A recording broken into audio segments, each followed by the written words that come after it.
Okay, so I'm here with Nicholas Moran, and he is a world expert on all things to do with tanks. Now, Nicholas, you've just been telling me why the Sherman is the #1 tank of World War II for you. And not just because of its reliability and ease of maintenance and transportation and logistics issues and survivability rates, which is highly underrated. They were very survivable tanks when he got hit.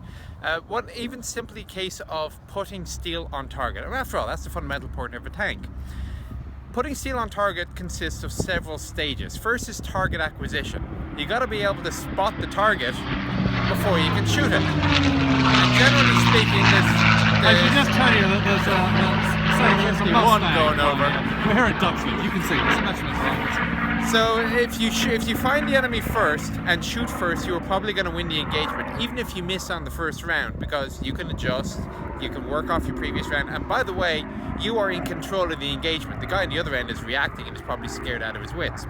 But to spot the target first, you need to have good optics. And if you look at, say, a Panther tank, which is world famous as one of the most dangerous enemy tanks, and it was dangerous, don't get me wrong, the gunner only has his primary optic. Mustang fly past.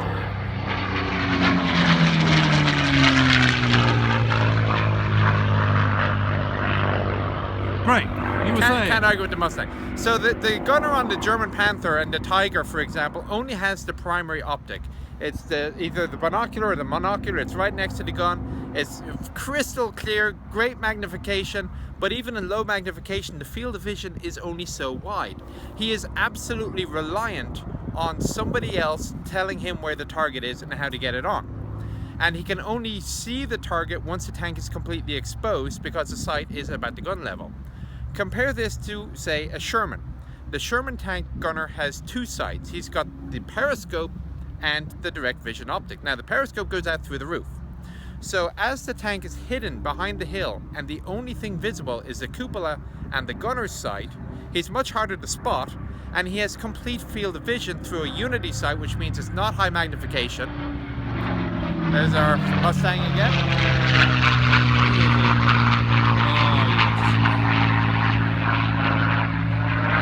Just for atmosphere. So the periscopic sight has kind of like two sights built in. One is a unity sight. All it is just a periscope, not magnified or anything. Very wide field of vision, and you use that to scan.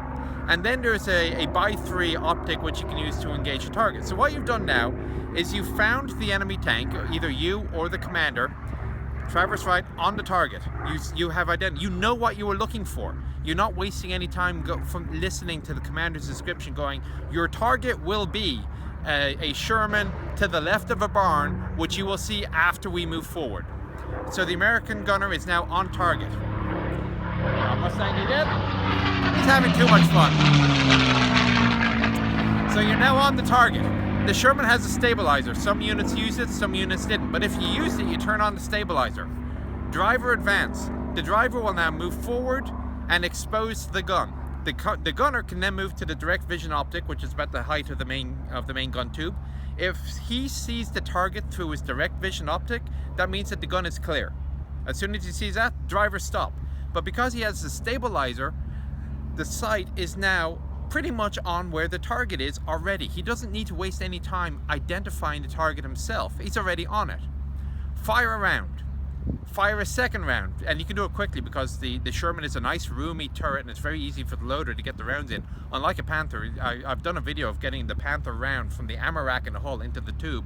It's not the fastest thing in the world. Fire 2 rounds, back off, and you can start the engagement again. You cannot do this in a German tank which does not have the acquisition optic and does not have a stabilizer. And it's these little, shall we say, soft details, attention to detail, that people don't look at when they look at the specifications.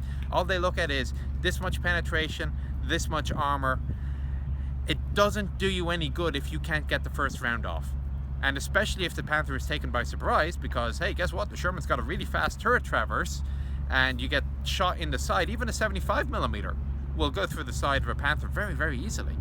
So it's for things like this that the Sherman gets the additional nod. Not just the reliability, not just the fact that they were always there when you needed it, but even when you were there in a one-on-one fight, unless you were in really disadvantageous circumstances, like at the other end of a narrow alleyway, and you were face-to-face with the Panther, yeah, you're having a bad day.